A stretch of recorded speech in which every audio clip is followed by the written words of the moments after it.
Hello students, how are you? Welcome to SCGA English classes by Dinesh Kumar Srivastava.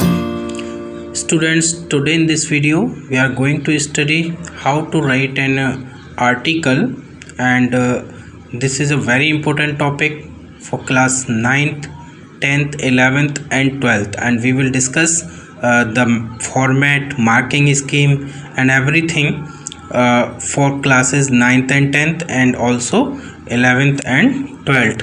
Or in this video we will also discuss about the marking scheme and format, important tips and also some sample articles. So let's start students. So student, first of all we will read about the introduction.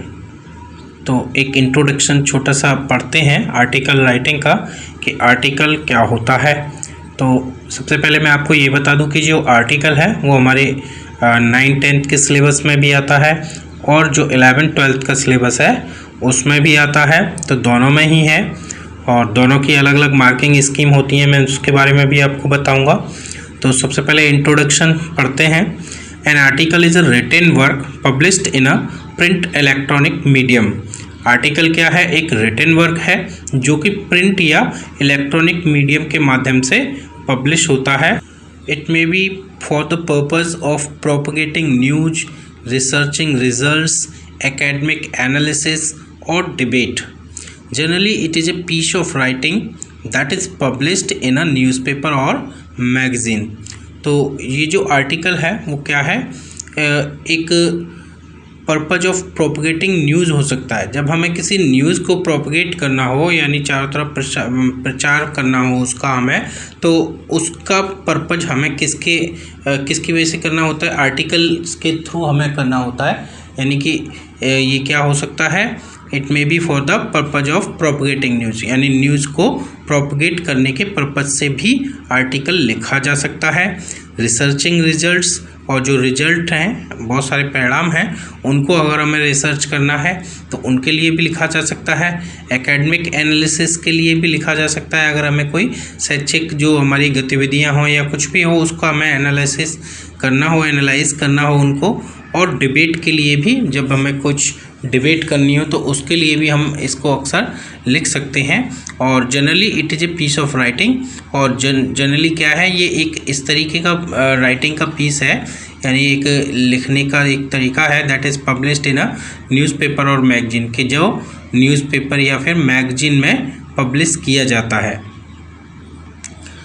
Article is helpful to test the students skill in expressing their ideas, organization of their thoughts, planning, presentation of their ideas in a chronological way, comprehending their ideas and finally arriving at a conclusion। तो article जो होता है वो helpful होता है, यानी कि मददगार होता है, या जिससे काफ़ी सहायता मिलती है। किस बात में? To test the students skill, जो स्टूडेंट्स की स्किल होती है, उसकी जो काम करने की जो क्षमता होती है ना, लिखने की जो क्षमता होती है, एक्सप्रेसिंग देयर आइडियाज़, अपने आइडियाज़ को एक्सप्रेस करने की जो स्किल होती है उसके अंदर, है ना, उसको टेस्ट करने का ये सबसे अच्छा माध्यम है, सबसे ज़्यादा हेल्पफुल रहता है उसको टेस्ट करने में। ऑर्गेनाइजेशन ऑफ देयर थॉट्स, यानी वो कोई स्टूडेंट्स है वो अपने जो थॉट्स हैं, उसके मन में जो विचार आते हैं किसी भी टॉपिक से रिलेटेड जो उसको दिया गया है, उन सबको वो कैसे ऑर्गेनाइज करता है, कैसे प्लान करता है उनको, किस तरीके से उनको वो लिखता है, कैसे फिर उनको प्रेजेंट करता है। यानी जब हम लिखेंगे तो एक प्रेजेंटेशन भी होगा तो वो कैसे उनको प्रेजेंट करता है of their ideas of a chronological way, यानी अपने जो आइडियाज़ होंगे उनको एक क्रोनोलॉजिकल वे में। क्रोनोलॉजिकल वे का मतलब एक तरह से घटना दर घटना के आधार पर, जैसे पहले कोई एक घटना हुई यानी ऑर्डर के आधार पर, समय के ऑर्डर के आधार पर कौन सी घटना पहले हुई फिर उसके बाद कौन सी घटना हुई, तो इस तरह से टाइमिंग के आधार पर वो रखना क्या कहलाता है? Chronological way. Comprehending their ideas and finally arriving at a conclusion, अपने जितने भी आइडियाज़ हैं उनको कॉम्प्रेंस करना और साथ ही साथ अंत में एक जो कंक्लूजन है यानी जो निष्कर्ष है उस पर भी आ जाना। तो इस तरह की चीज़ें हमें टेस्ट करनी होती हैं एक स्टूडेंट की, किसके माध्यम से? आर्टिकल के माध्यम से। The article is useful to learn how to express personal opinions, give informations, convince people, present and amalgamate variety of themes etc. तो जो आर्टिकल है वो और भी यूज़फुल है हमारे लिए। वो किस लिए? To learn how to express personal opinions, कि हम अपनी जो पर्सनल ओपिनियंस हैं किसी भी टॉपिक को रिलेटेड, जो भी टॉपिक हमको दिया गया हो उनसे रिलेटेड हमारी अपनी क्या पर्सनल ओपिनियन है, हम उनको एक्सप्रेस कर सकते हैं। और उनको कैसे एक्सप्रेस किया जाए वो आर्टिकल के माध्यम से होता है। गिव इन्फॉर्मेशन, ये इसलिए भी यूज़फुल है क्योंकि हम इसमें क्या करते हैं, इन्फॉर्मेशंस देते हैं जो हमारे पास होती हैं उस टॉपिक से रिलेटेड। कन्विंस पीपल, साथ ही साथ हम लोगों को हमारे जो आइडियाज़ हैं, हमारे जो हमने जो टॉपिक्स के जो फैक्ट्स रखे हैं उनके लिए लोगों को हम कन्विंस भी कराते हैं इस आर्टिकल के through. Present and amalgamate variety of themes, और साथ ही साथ हम क्या करते हैं, डिफरेंट टाइप की जो थीम्स होती हैं उस टॉपिक से रिलेटेड उनको प्रेजेंट करते हैं और उनको डिफरेंट टाइप की जो थीम्स हैं उनको एमेलगमेट करते हैं, मतलब उनको मिलाते हैं, एक साथ मिला करके हम सबको एक साथ उस आर्टिकल में प्लेस करते हैं। Now students, let's discuss about the marking scheme. First of all for class 9th and 10th, तो क्लास 9th और 10th के लिए जो मार्किंग स्कीम है आर्टिकल राइटिंग की, तो वो क्या होती है। देखिए ये वाला जो क्वेश्चन है ये आपका लेटर और आर्टिकल दोनों में चॉइस आती है, या तो आपको लेटर लिखना होता है या फिर आर्टिकल लिखना होता है। तो देखिए क्वेश्चन नंबर 3 होता है जनरली, और ये 10th क्लास में, 9th और 10th क्लास में ये आपका 8 मार्क्स का टोटल आता है। तो जिसमें सबसे पहले हम बात करते हैं फॉर्मेट। तो जो फॉर्मेट होता है वो हमारा 1 मार्क का होता है। इस फॉर्मेट में हेडिंग और राइटर्स नेम ये शामिल होते हैं, और इसका कोई ज़्यादा विशेष फॉर्मेट नहीं होता है ना। तो फॉर्मेट में हमें केवल 1 मार्क का तो हेडिंग और राइटर नेम हो गया, यानी आप सबसे ऊपर जो भी आपको लिखना है आपको आर्टिकल, उसका सबसे ऊपर क्या लिख देंगे आप, उसका हेडिंग लिख देंगे या फिर टाइटल भी कह सकते हैं हम उसको, और उसके नीचे आप अपना नाम लिख देंगे, या अपना नहीं लिखेंगे जो हमें क्वेश्चन में दिया होगा। उसके बाद कंटेंट है हमारा वो 4 मार्क्स का है, यानी जो कुछ भी हमने लिखा वो कितने मार्क्स का होगा, 4 मार्क्स का। साथ ही साथ उसमें उसी में शामिल होगा एक्सप्रेशंस, जो हम एक्सप्रेशंस अपनी अभिव्यक्ति जो करेंगे वो 3 मार्क्स में होगी।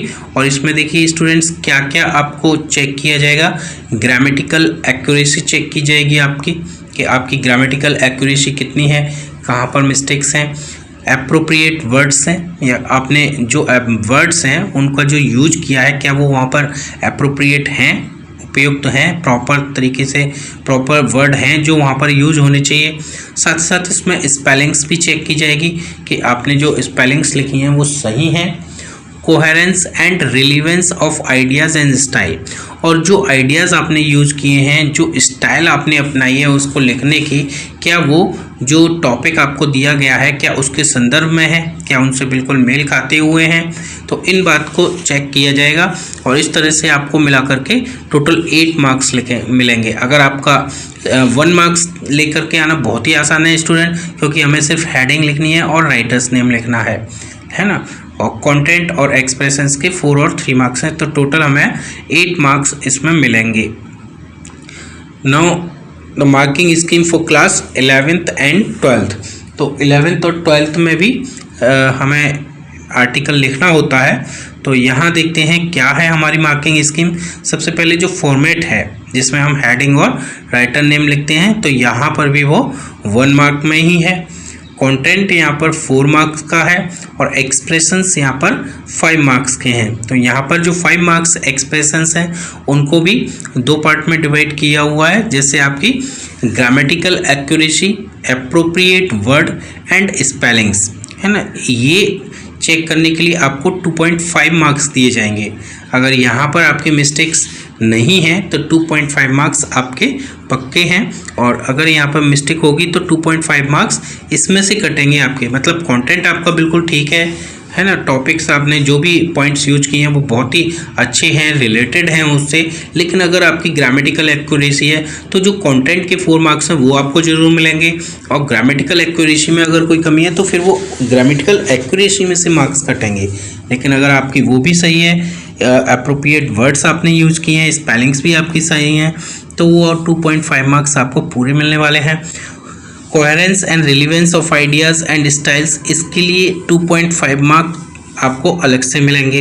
अगर इसमें कोई मिस्टेक होगी तो वहाँ पर केवल इसी के मार्क्स कटेंगे। तो इस तरीके से ये बहुत अच्छा है, स्टेप मार्किंग होगी यहाँ पर, तो ये चीज़ें आसानी से आप कर सकेंगे।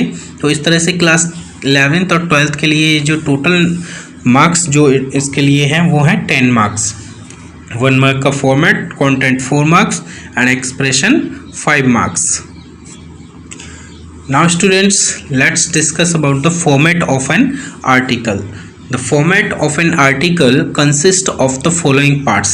तो स्टूडेंट्स, जो हम फॉर्मेट की बात करें कि जो फॉर्मेट होता है उसमें क्या होता है, तो फॉर्मेट बहुत ही आसान है लिखना फॉर्मेट का, लेकिन जो लिखने का तरीका है वो बहुत सिंपल है। तो उसमें 3 पार्ट्स होते हैं। देखिए, सबसे पहले होती है हमारी हेडिंग, जो मैं पहले बता चुका हूँ, और बाईलाइन। बाईलाइन क्या होता है, एक तरह से नेम होता है, इनके बारे में हम आगे डिस्कस करेंगे। और थर्ड पार्ट जो होता है फॉर्मेट में वो होता है हमारा बॉडी, यानी किसी भी आर्टिकल को लिखने के लिए हमें इन 3 पार्ट्स की ज़रूरत होती है, heading, Byline and body. So first of all discuss about the heading of an article. जो आर्टिकल होता है तो उसकी हेडिंग क्या होती है, सबसे पहले इसके बारे में पढ़ते हैं। The heading should be Kainchi and in not more than 5 to 6 words. तो हेडिंग को हम क्या कहते हैं, टाइटल भी कहते हैं। जैसे कोई भी चैप्टर होता है, कोई भी पोएम होती है ना, उसका एक ऊपर एक हेडिंग लिखी होती है। न्यूज़पेपर्स में भी देखें तो ऊपर एक हेडिंग लाइन अलग होती है और उसमें बहुत सारी न्यूज़ फिर बाद में दी होती हैं। तो जो ऊपर, जैसे हम यहाँ पर भी देख सकते हैं, सबसे पहले हमने आर्टिकल राइटिंग लिखा है, फिर यहाँ पर एक सब हेडिंग दी हुई है, हेडिंग ऑफ एन आर्टिकल। तो मेन हेडिंग क्या है इसकी, आर्टिकल राइटिंग, और फिर हमने सब हेडिंग दे दी है यहाँ पर, हेडिंग ऑफ एन आर्टिकल। अब उसके बाद में उसके बारे में लिखा हुआ है, तो इसलिए हमें पहले हेडिंग देनी होती है। तो हेडिंग कैसी होनी चाहिए, कैची होनी चाहिए, यानी उसको पढ़े कोई भी इंसान अगर उसको पढ़ता है, कोई भी पर्सन, तो उसको आगे भी उस पूरे आर्टिकल को पढ़ने का मन करे। तो इस तरह का कैची हेडिंग होनी चाहिए, और 5 और 6 वर्ड से ज़्यादा में नहीं होनी चाहिए। इसमें पूरा सेंटेंस हमको बना करके नहीं लिखना होता है ना, केवल 5 और 6 वर्ड्स में ही, केवल एक पूरा जो हमारा टॉपिक है उसको वो 5 और 6 वर्ड में ही कंप्राइज कर देना है।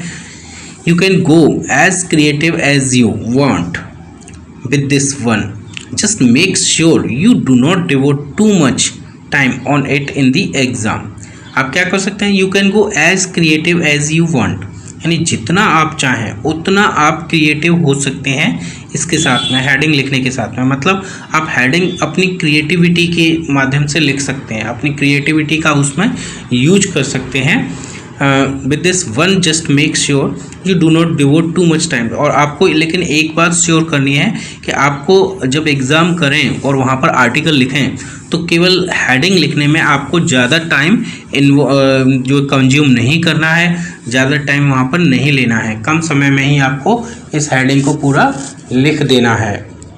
क्योंकि स्टूडेंट्स, हमारा इंग्लिश का जो एग्ज़ाम होता है वो काफ़ी लेंदी भी होता है, उसमें हमें बहुत कुछ लिखना होता है, और इसलिए अगर आप टाइम को किसी एक सिंपल टॉपिक पर अगर आप ज़्यादा स्पेंड कर देंगे तो ये आपके लिए अच्छा नहीं होगा।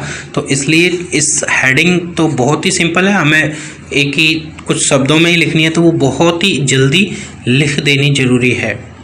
नेक्स्ट पॉइंट होगा हमारा बाईलाइन। तो बाईलाइन क्या है, it refers to the name of the person writing the article, यानी जो पर्सन इस आर्टिकल को लिख रहा है उसको नेम को रेफर करता है ना। हमें क्या करना होता है, जैसे हमने ऊपर लिख दिया टॉपिक, तो उसके नीचे हमें नाम देना होता है। It is generally given in the question, और जनरली क्या होता है कि ये जो नेम है वो आपको क्वेश्चन में ही दिया होता है, आपको अलग से अपना नाम नहीं लिखना है।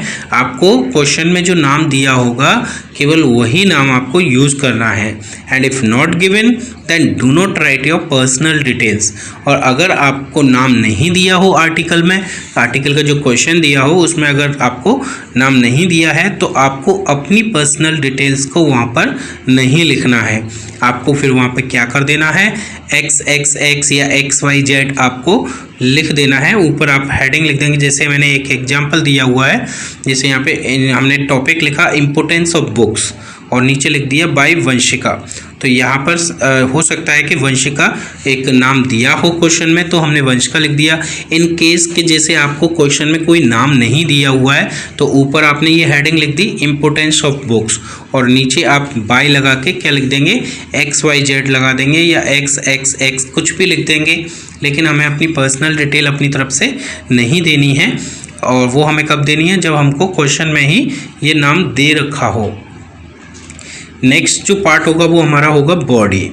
ये बहुत ही मेन पार्ट है, ये सबसे ज़्यादा इम्पोर्टेंट पार्ट है, क्योंकि ये जो अभी हमने पढ़ा ये तो केवल 1 मार्क में ही हो गया। जो हमारा हेडिंग है और जो बायलाइन है तो वो हमारा 1 मार्क में ही हो गया। अब मोस्टली अब जो हमें देखना है वो चाहे हमारे बॉडी के कंटेंट के मार्क्स हों या फिर हमारे एक्सप्रेशंस के मार्क्स हों, वो हमें इसी पार्ट से मिलेंगे, बॉडी पार्ट से। तो बॉडी में जो भी हम लिखेंगे उसी में हमारी कंटेंट को चेक किया जाएगा कि हमने क्या लिखा है, और उसी में हमारे एक्सप्रेशंस को चेक किया जाएगा। तो it is the main part of your writing piece. ये हमारे इस राइटिंग पीस का आर्टिकल राइटिंग का मेन पार्ट है। It generally consist of 3 to 4 paragraphs, और इसमें हम जनरली 3 से 4 पैराग्राफ्स यूज़ करते हैं। यानी जब भी आप आर्टिकल लिखें तो आर्टिकल में जो बॉडी जो हम लिखेंगे उसको, तो जो भी कंटेंट हम उसमें लिखेंगे तो उसे कम से कम 3 या 4 पैराग्राफ्स में हम लिखेंगे। तो देखिए एग्जाम्पल के तरीके से पढ़ लेते हैं। जैसे सबसे पहले पैराग्राफ 1 है, तो उस पैराग्राफ 1 में हमें क्या लिखना है, तो देखिए it is always prescribed that you begin with a short introduction of the topic.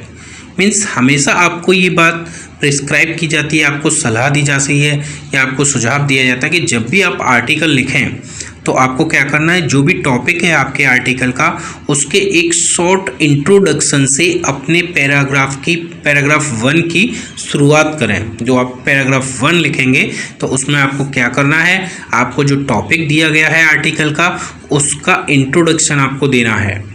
It's meaning to be precise, और इसकी जो मीनिंग है वो काफ़ी प्रिसाइज होनी चाहिए, संक्षिप्त होनी चाहिए, छोटे होनी चाहिए। यानी आपको बहुत ज़्यादा डिटेल नहीं देनी है, आपको एक शॉर्ट इंट्रोडक्शन आपको उसमें देना है। Briefly tell what the article is about, और ब्रीफली ही आपको ये बताना है ना, संक्षिप्त रूप से, छोटे रूप से ये आपको बताना है कि जो आर्टिकल है वो किसके बारे में है। what the article is is about giving some quotations or startling facts to arouse the interest of the readers। कि आपको बताना है कि जो आर्टिकल है वो किस इंफॉर्मेशन के किस बारे में, और साथ ही साथ आपको गिविंग सम कोटेशन, साथ ही साथ आप कुछ कोटेशंस भी उसमें दे सकते हैं, स्टार्टलिंग फैक्ट्स दे सकते हैं, जिससे कि जो रीडर्स का जो इंटरेस्ट है वो ज़्यादा से ज़्यादा उस आर्टिकल को पढ़ने में बढ़े, है ना। आपको क्या करना है, इसमें आपको बहुत सारी कोटेशंस भी अगर आपके माइंड में हैं उस टॉपिक से रिलेटेड तो वो भी लिख देनी है। स्टार्टलिंग फैक्ट लिख देने हैं। स्टार्टलिंग फैक्ट का मतलब जो पहले लोगों ने नहीं सुने हों उनके बारे में जो ऐसी फैक्ट बातें हों तो वो भी आपको उसमें लिखनी है। देखिए नाउ पैराग्राफ 2 में हम क्या लिखेंगे, now this part can be written in either 1 or 2 paragraphs. तो यहाँ पर मैंने 3 और 4 पैराग्राफ आपको बताए थे, तो मैं 3 पैराग्राफ्स में ही आपको ये बताऊंगा। लेकिन जो पैराग्राफ 2 है उसको हम कम से कम 2 पैराग्राफ में डिवाइड करेंगे। 2 पैराग्राफ में हम यहाँ पर उसको लिखते हैं। तो you are required to do a complete analysis of the subject matter in question. तो जो क्वेश्चन में जो भी सब्जेक्ट मैटर दिया हुआ है, जो भी थीम दी हुई है, उसका आपको कंप्लीट एनालिसिस करना है और वो इस पार्ट में लिखना है ना। हम इसको 2 या 3 अलग अलग पैराग्राफ में डिवाइड करेंगे। इट में इंक्लूड दीज 3 पार्ट्स, और इसमें देखिए ये 3 पार्ट्स मतलब ये अलग अलग पैराग्राफ इनके हो सकते हैं। जैसे सबसे पहले टाइप्स है, आपको जो भी प्रॉब्लम है, जो भी इश्यू है, जो भी दिया गया है तो उसमें आप क्या लिख सकते हैं, पहले टाइप्स लिख सकते हैं। टाइप्स का एक आपको अलग पैराग्राफ हो जाएगा। उसके बाद करंट सिनेरियो का मतलब what is the current situation of that topic और the topic which is given about any problem, about any social issue. तो उनकी करंट सिचुएशन क्या है, तो उसके लिए हमारा एक अलग पैराग्राफ बन जाएगा। एंड लास्ट एक और बन जाएगा जिसमें हम लिखेंगे कॉज एंड इफेक्ट रिलेशनशिप, यानी जो भी जो हमारे सोशल इश्यू है, कोई हमारा जो प्रॉब्लम है, तो उससे रिलेटेड उसके क्या रीज़न है, क्या कॉजेज़ हैं उसके, क्या उसके इफ़ेक्ट हैं उसके रिलेशनशिप पे, और इन दोनों में क्या रिलेशनशिप है कॉज एंड इफेक्ट में। तो वो सारी बातें हम एक और पैराग्राफ बनाएंगे जिसमें हम उनको लिख पाएंगे। नेक्स्ट जो हमारा पैराग्राफ 3 और 4 होगा, हम उसको मतलब वो पैराग्राफ हमारा 3 भी हो सकता है, जैसे अगर हम पैराग्राफ 2 में हम ज़्यादा ना लिखें तो हमारा ये 3 पैराग्राफ भी हो सकता है और 4th भी हो सकता है। तो देखिए, it is the concluding paragraph. ये कैसा है? कंक्लूडिंग पैराग्राफ है। कंक्लूडिंग का मतलब जो अंतिम, जिससे हम अंत करते हैं अपनी किसी भी चीज़ का, तो उसको कंक्लूडिंग पैराग्राफ कहते हैं। It is important to conclude what you have started, क्योंकि जो आपने स्टार्ट किया है, जो भी चीज़ आपने लिखना शुरू किया है, तो उसको कंक्लूड करना, उसका अंत करना बहुत इम्पोर्टेंट है।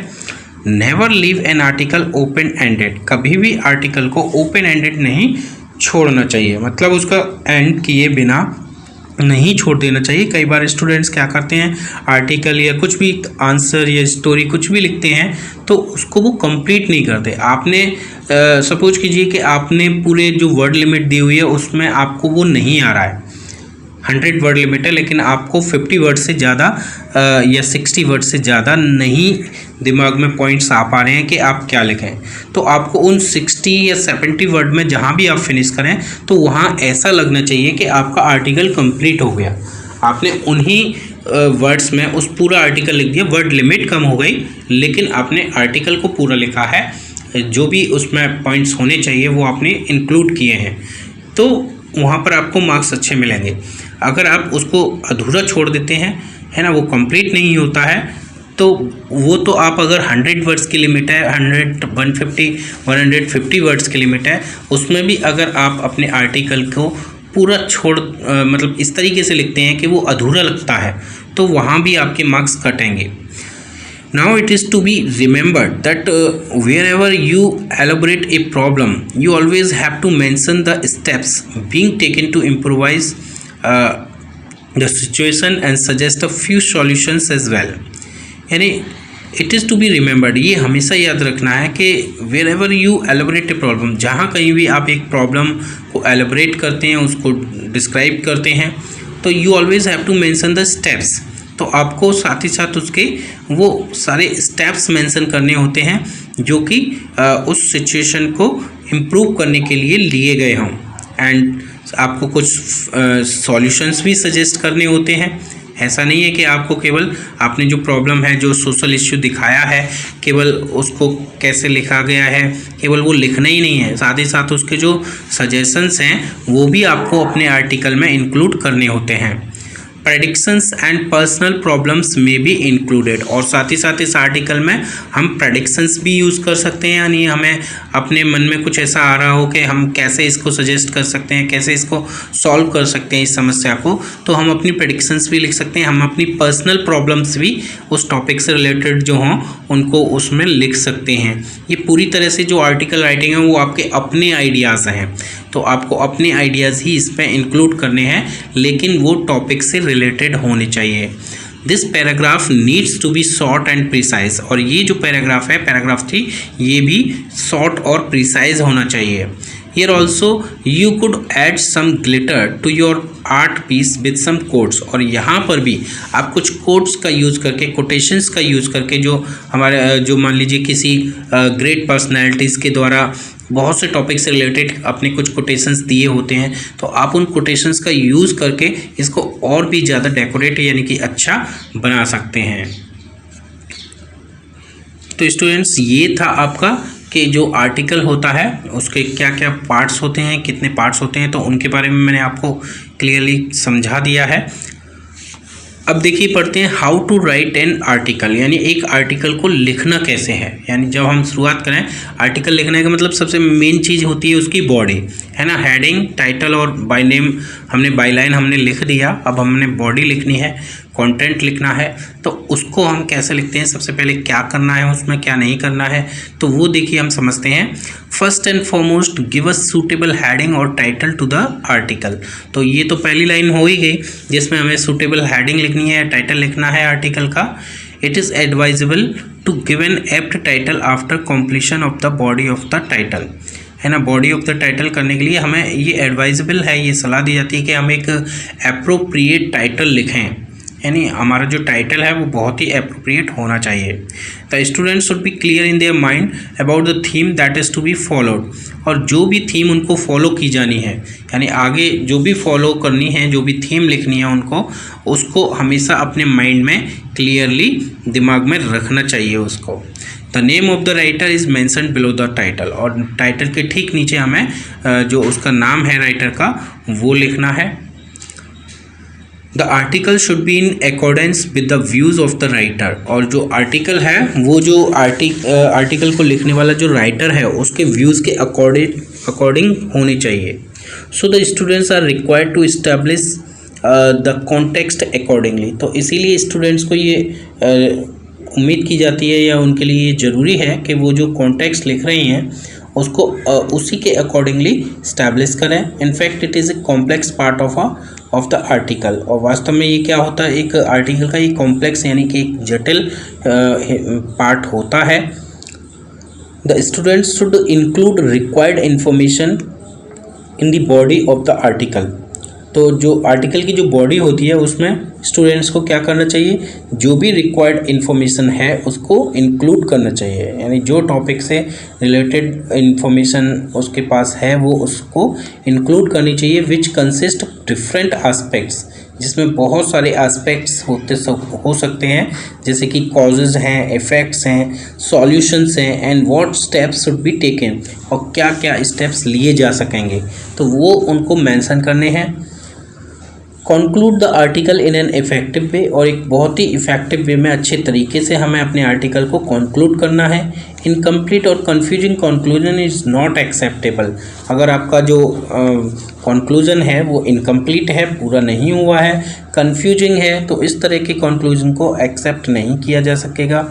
It should be balanced so that readers can be convinced, और ये बहुत ही बैलेंस्ड होना चाहिए जिससे कि रीडर्स कन्विंस्ड हो जाएं, उसको पढ़ें और उस पर विश्वास करने लगें। ऐसा ना हो कि वो आपके आर्टिकल को पढ़ के उसकी आलोचना करें, उसका विरोध करने लगें कि ऐसा तो नहीं होता। और now important tips to write an article, some different important tips यहाँ पर दिए हुए हैं जो हमें एक आर्टिकल लिखने के लिए बहुत काम आते हैं। जैसे सबसे पहले keep only one idea in your mind and give details of it, जब भी आप आर्टिकल को लिखें तो आपको वन आइडिया अपने माइंड में रखना है और उसी की जो डिटेल्स हैं आपके माइंड में उन सब डिटेल्स को वहाँ पर लिख देना है।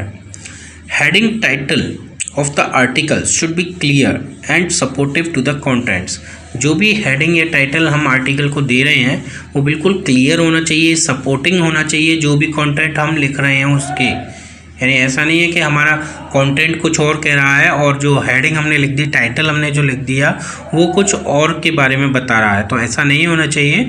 Put your ideas in a chronological and planned manner, और अपने जितने भी आइडियाज़ हैं उनको एक क्रोनोलॉजिकल और प्लान्ड मैनर में आपको लिखना है।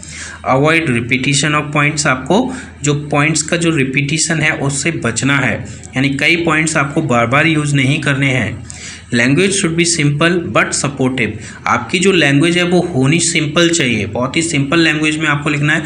ज़्यादा टफ वर्ड्स आपको यूज़ नहीं करने हैं जो आपको जिनका मीनिंग नहीं पता हो या जिनकी स्पेलिंग्स नहीं पता हो, तो वो आपको यूज़ नहीं करने हैं। जो सिंपल वर्ड आपको आते हैं, आपके माइंड में है, उन्हीं को यूज़ करना है, लेकिन वो सब कैसे होने चाहिए, सपोर्टिव होने चाहिए। आपका जो टॉपिक है जिसको आप लिख रहे हैं उसको सपोर्ट करने वाले वर्ड्स आपके होने चाहिए।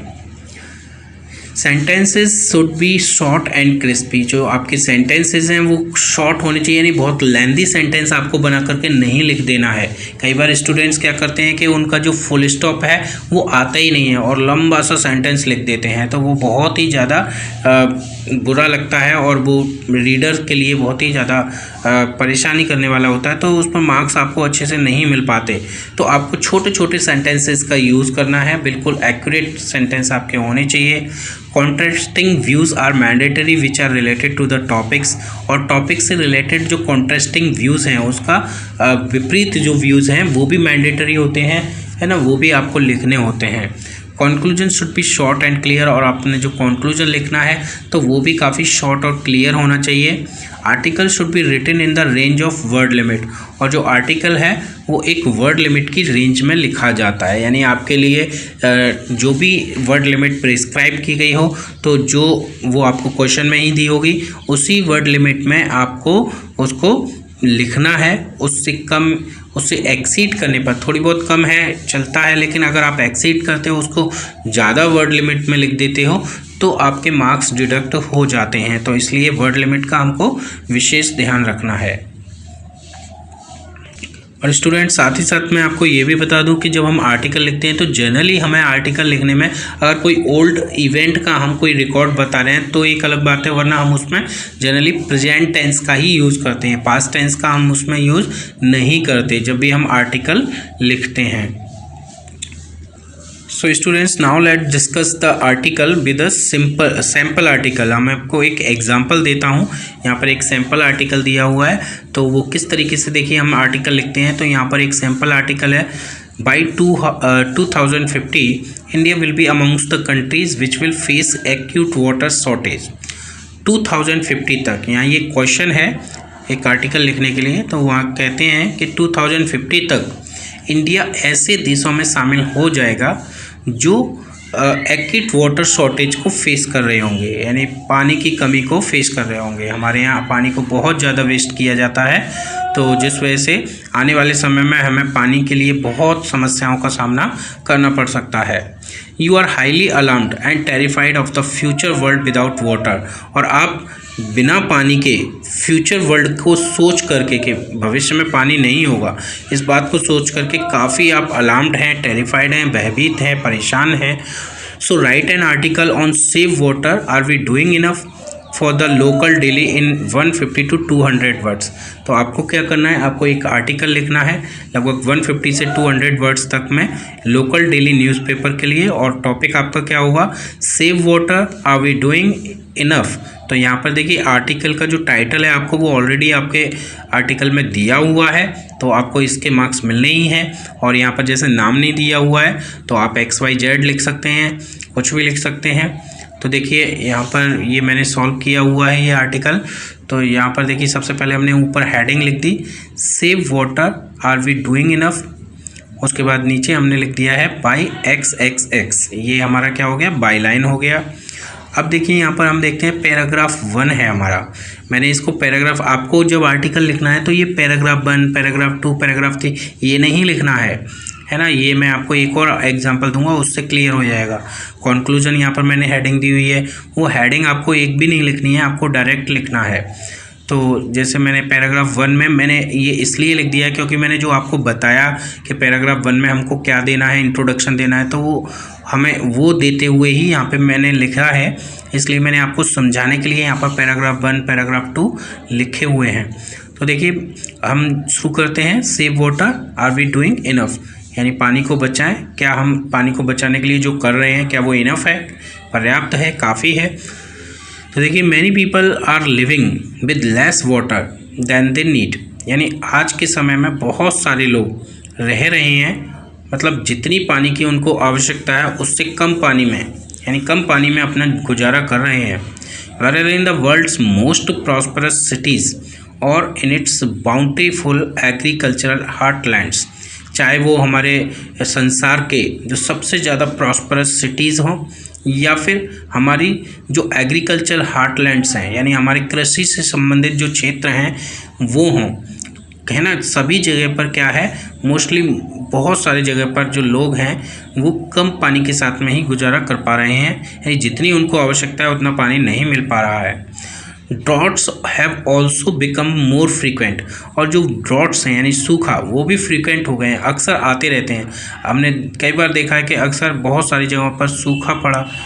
मोर सिवियर, और ये बहुत ज़्यादा सिवियर माने गंभीर होते हैं। And affecting more people around the world, और संसार में लगभग बहुत सारे लोगों को ये इफेक्ट करते हैं, प्रभावित करते हैं। As many as 4 billion people already live in regions that experience severe water stress।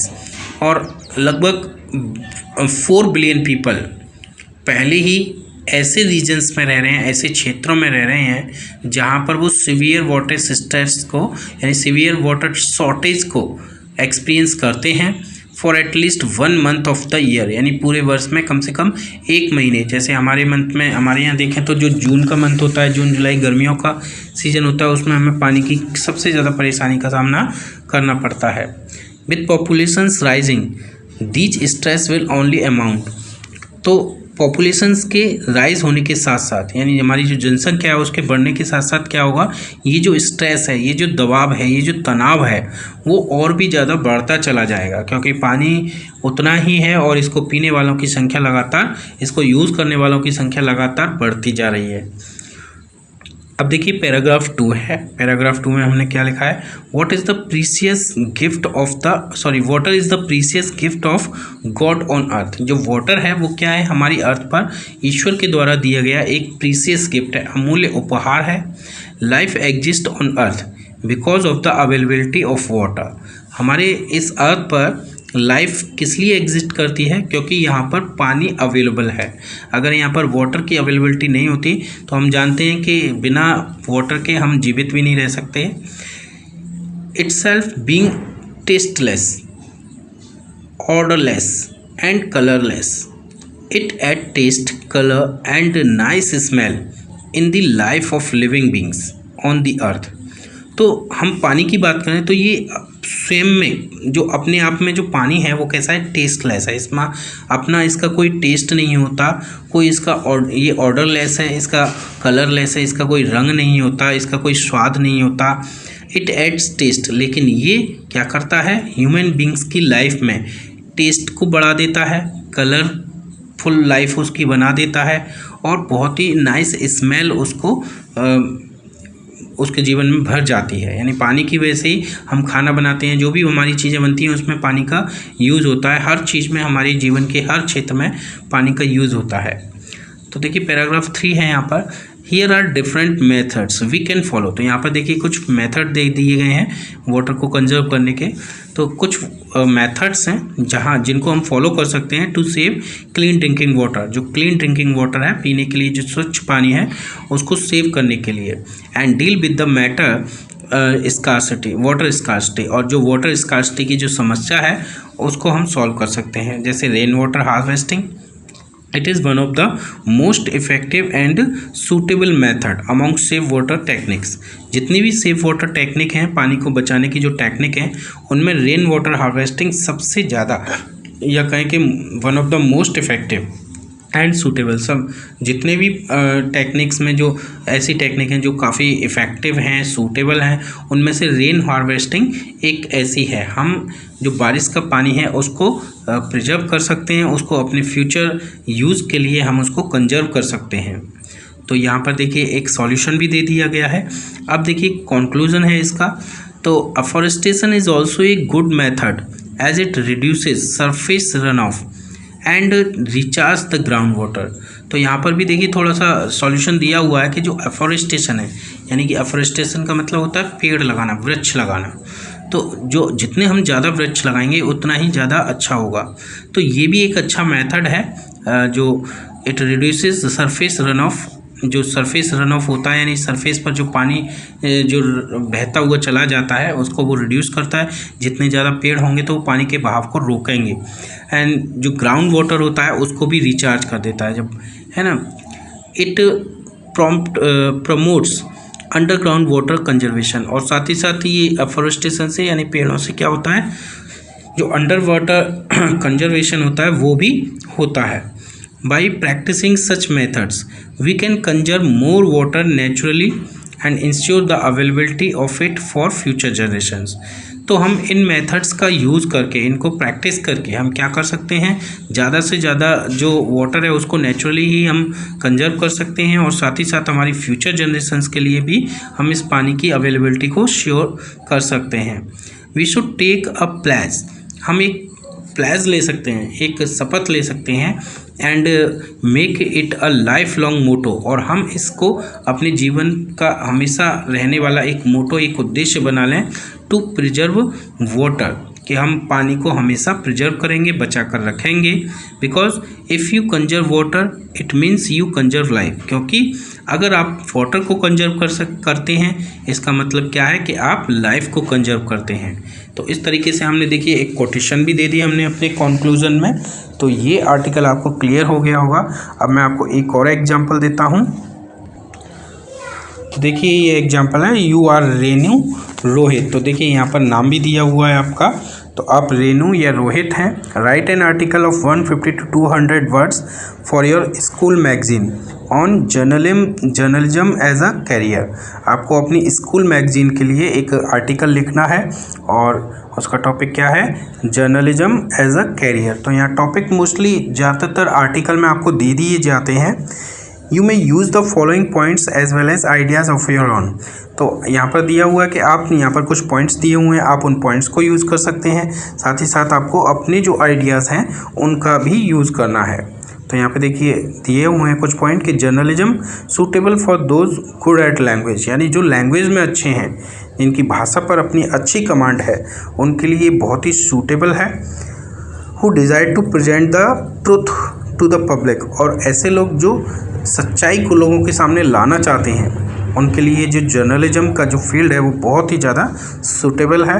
Challenging and mobile है ना, और जो लोग कैसे हैं, चैलेंजिंग हैं, चुनौतियों का सामना करने वाले हैं और हमेशा अपने माइंड को चलाते रहते हैं कुछ ना कुछ टॉपिक से रिलेटेड, तो उनके लिए new forms, TV, news, sports, travel, journalism can bring name, fame and money, है ना। तो ये न्यू फॉर्म्स होती हैं, इसमें टीवी हैं, ये हमारे जो जर्नलिज्म की हैं वो न्यू फॉर्म्स हैं, जिसमें टीवी हैं, न्यूज़ हैं, स्पोर्ट्स है, ट्रैवल है। साथ ही साथ journalism can bring name, fame and money, यानी जो जर्नलिज्म है वो आपके लिए नेम, फेम, मनी इनको लाता है। नीड्स करेज एंड ऑनेस्टी, लेकिन इसमें आपको करेज माने साहस की ज़रूरत होती है, ऑनेस्टी की। तो ये कुछ पॉइंट्स हैं, ये आपको अपने आर्टिकल में इन्वॉल्व करने हैं। तो देखिए पढ़ते हैं कैसे हम एक आर्टिकल लिखेंगे। तो देखिए यहाँ पर दिया हुआ है जर्नलिज्म एज अ कैरियर, तो यहाँ पर हमने लिख दिया, ये आपकी हेडिंग हो गई। नीचे हमने लिख दिया बाय रेनू और रोहित, है ना। आप जो भी हों, लड़के हैं तो आप रोहित लिख दें, लड़कियां हैं तो आप रेनू लिख दें। अगर आपको नाम नहीं दिया है तो आप XYZ लिख दें।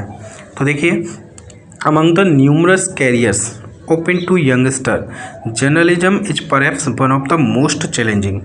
तो हमारे जो यंगस्टर्स होते हैं उनके सामने बहुत सारी संख्या में कैरियर अपॉर्चुनिटीज़ होती हैं कि वो अपने जीवन में क्या कर सकते हैं, क्या उनको बनना है, डॉक्टर बनना है, इंजीनियर बनना है, टीचर बनना है, साइंटिस्ट बनना है ना। बहुत सारे उनके सामने एग्जाम्पल या फिर कहें कि बहुत सारे उनके पास रास्ते होते हैं, लेकिन इनमें जर्नलिज्म एक बहुत ही ज़्यादा चैलेंजिंग एक करियर समझा जाता है ना। Mobile and adventurous but also rewarding, और बहुत ही मोबाइल का मतलब चलाए माने, इसमें आपको हमेशा अपने माइंड को इधर से उधर चलाते रहना पड़ता है। क्या क्या न्यू इवेंट्स हैं, क्या क्या नई घटनाएं हो रही हैं, क्या क्या हो रहा है, तो उसके बारे में अपने माइंड को हमेशा आगे रखना है।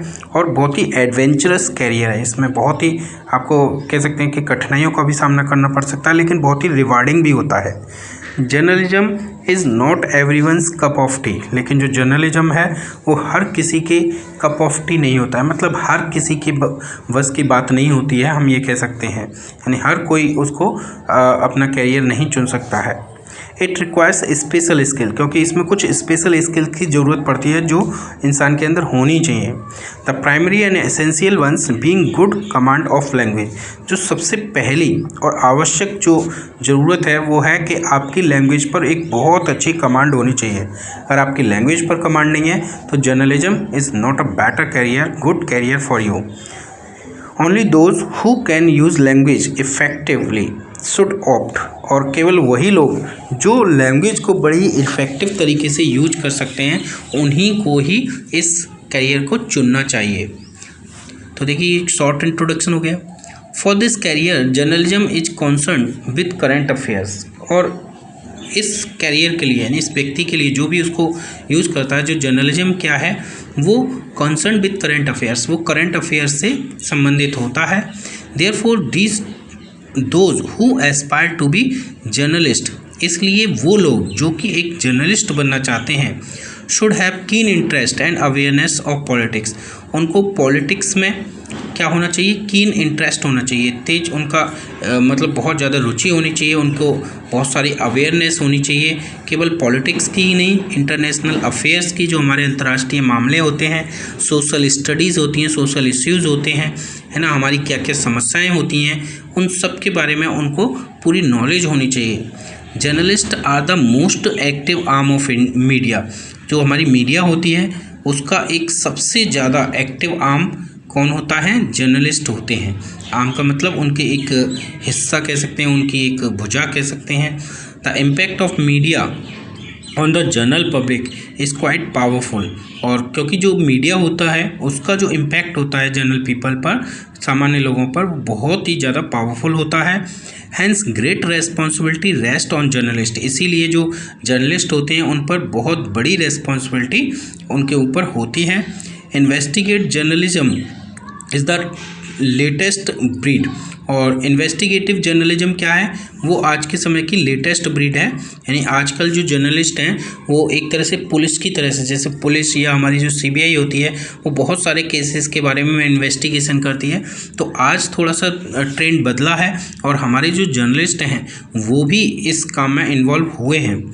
It aims to unravel the truth behind appearances, तो जो अपीयरेंसेज हैं उनके पीछे जो सच्चाई छिपी हुई है उसको भी सामने लाना लोगों के, ये इनका काम बन गया है, उनका उद्देश्य बन गया है। Some investigative journalist like Arun Shourie, है ना, अरुण शौरी जैसे जो इन्वेस्टिगेटिव जर्नलिस्ट हैं, तो देखिए आप उसमें किसी विशेष जर्नलिस्ट का आप उसमें एग्जाम्पल भी दे सकते हैं, उसका नाम भी दे सकते हैं क्योंकि वो करंट से रिलेटेड होता है।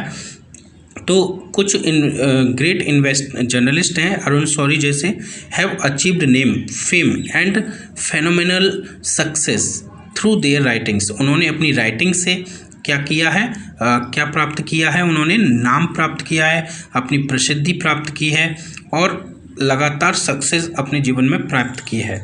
Some new forms of journalism are sports, film, TV, news and travel journalism, और जर्नलिज्म की कुछ नई फॉर्म्स भी सामने आई हैं, जैसे स्पोर्ट्स जर्नलिज्म यानी स्पोर्ट्स से रिलेटेड बहुत सारे टॉपिक्स पर लिखना, है ना, फिल्म से रिलेटेड, टीवी से रिलेटेड, टीवी न्यूज़ होती हैं, और ट्रैवल, जो ट्रैवल लोग करते हैं, टूरिस्ट वगैरह पे प्लेसेस पे जाते हैं, तो उससे रिलेटेड भी कुछ न्यू फॉर्म्स जर्नलिज्म की आई हैं। It is a challenging career for the youth, और जो हमारे युवा लोग हैं, युवा पीढ़ी है, उसके लिए एक बहुत ही चैलेंजिंग कैरियर है।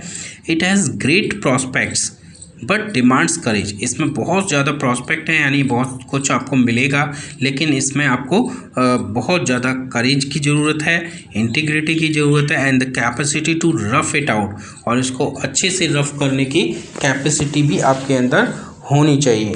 तो ये सारी चीज़ें हैं एक जर्नलिस्ट के लिए बहुत ज़रूरी हैं। तो स्टूडेंट्स, ये सैम्पल आर्टिकल मैंने आपको बताया था, और अब मैं समझता हूँ कि आर्टिकल कैसे लिखना है, कैसे आपको रिदम बनाना है, आपको क्रोनोलॉजिकल वे में लिखना है, एक प्लान्ड मैनर में लिखना है, तो आपको सारा कुछ अच्छे से समझ में आ गया होगा। लेकिन फिर भी अगर आपको किसी भी तरह की कोई प्रॉब्लम है, कोई डाउट है, तो वो आप मुझे सेंड कर सकते हैं। So thank you student for watching this video.